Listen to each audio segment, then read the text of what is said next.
Assalamualaikum warahmatullahi wabarakatuh. Perkenalkan, nama saya Deja Rosali dengan NIM 222111028 dari kelas HES 6C. Di sini saya akan mereview jurnal yang berjudul Hak Bantuan Hukum Prodeo dalam Hukum Islam dan Hukum Nasional yang ditulis oleh Muhammad Saldan, Sanusi Bintang, dan Tengku Mutakin Mansur, volume dan edisi form 22 nomor 1 April 2020, diterbitkan oleh Fakultas Hukum Universitas Siahuala, Banda Aceh. Pada jurnal yang saya review ini membahas mengenai perbandingan antara konsep bantuan hukum prodeo atau gratis dalam hukum Islam dan hukum nasional Indonesia, dengan fokus pada aspek sumber hukum, pendanaan, kategori penerima, serta implementasi di lapangan. Jurnal yang saya review ini bertujuan untuk menganalisis perbedaan dan persamaan antara hak bantuan hukum dalam hukum Islam dan hukum nasional di Indonesia.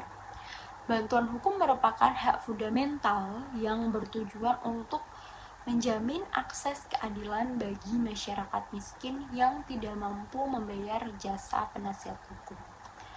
Dalam hukum nasional, hak ini diatur dalam Undang-Undang Nomor 16 Tahun 2011 tentang bantuan hukum. Sedangkan dalam hukum Islam sendiri, konsep bantuan hukum berasal dari Al-Quran, hadis, dan ijtihad. Pada poin pertama yaitu pendahuluan, pada jurnal yang saya review mengenai pengertian dari bantuan hukum sendiri, yaitu salah satu instrumen utama dalam menjamin keadilan sosial. Prinsip ini didasarkan pada pemikiran bahwa setiap individu berhak atas pembelaan hukum, terutama bagi mereka yang tidak memiliki kemampuan finansial untuk menyewa penasihat hukum. Di Indonesia, bantuan hukum sendiri dijamin dalam berbagai regulasi seperti pasal 27 UUD 1945 yang menjaminkan kesejahteraan semua warga negara di hadapan hukum, serta pasal 28D ayat 1 UUD 1945 yang menyatakan bahwa setiap orang berhak atas pengakuan, jaminan, perlindungan, dan kepastian hukum yang adil. Dan Undang-Undang Nomor 16 Tahun 2011 tentang bantuan hukum yang mengatur penyelenggaraan bantuan hukum bagi masyarakat miskin. Di sisi lain, hukum Islam juga menekankan pentingnya bantuan hukum sebagai bentuk keadilan dan kepedulian sosial. Dalam Islam sendiri, hak untuk mendapatkan bantuan hukum bukan hanya tanggung jawab negara, tetapi juga merupakan bagian dari kewajiban sosial umat Islam dalam menegakkan keadilan.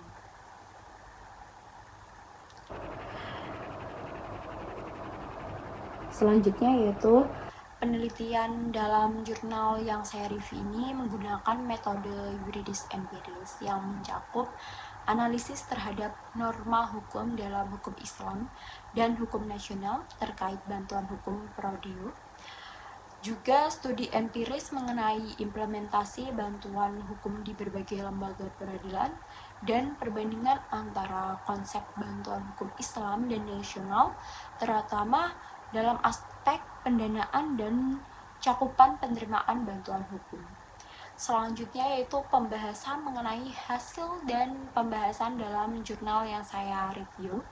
Yang pertama yaitu kesamaan tujuan baik hukum Islam maupun hukum nasional memiliki satu tujuan yang sama, yaitu pertama, memberikan akses keadilan bagi masyarakat yang kurang mampu, menjamin hak asasi manusia dalam mendapatkan perlindungan hukum, dan menyediakan sistem bantuan hukum yang adil dan merata. Yang kedua ini mengenai perbedaan sumber hukum. Pada hukum Islam sendiri bersumber dari Al-Quran, hadis, dan ijtihad.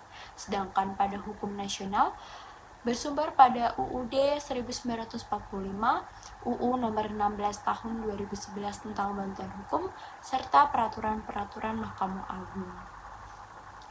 Yang ketiga yaitu perbedaan sumber pendanaan. Pada hukum Islam sendiri, pendanaan itu berasal dari Baitul Mal, yaitu kas negara dalam Islam yang bertanggung jawab untuk menyalurkan dana kepada mereka yang membutuhkan bantuan hukum. Sedangkan dalam hukum nasional sendiri, pendanaannya itu berasal dari APBN, Mahkamah Agung, serta program-program bantuan hukum yang dikelola oleh pemerintah dan lembaga bantuan hukum atau LBH. Yang keempat yaitu perbedaan kategori penerimaan bantuan hukum. Penerima bantuan hukum. Pada hukum Islam sendiri tidak membedakan penerima bantuan hukum berdasarkan status sosial. Jadi semua orang berhak untuk mendapatkan bantuan hukum jika membutuhkannya. Sedangkan pada hukum nasional sendiri, bantuan hukum hanya diberikan kepada masyarakat miskin yang dibuktikan dengan surat keterangan tidak mampu atau SKTM, atau kepemilikan kartu program sosial pemerintahan, misalnya kartu keluarga miskin, Jamkesmas, atau PKH. Yang kelima yaitu perbedaan dalam implementasi. Pada hukum Islam sendiri, bantuan hukum diberikan oleh pemimpin atau ulil amri sebagai bagian dari kewajiban negara untuk menjamin keadilan sosial. Sedangkan pada hukum nasional sendiri, bantuan hukum dilakukan melalui lembaga bantuan hukum atau LBH yang harus terakreditasi oleh pemerintah.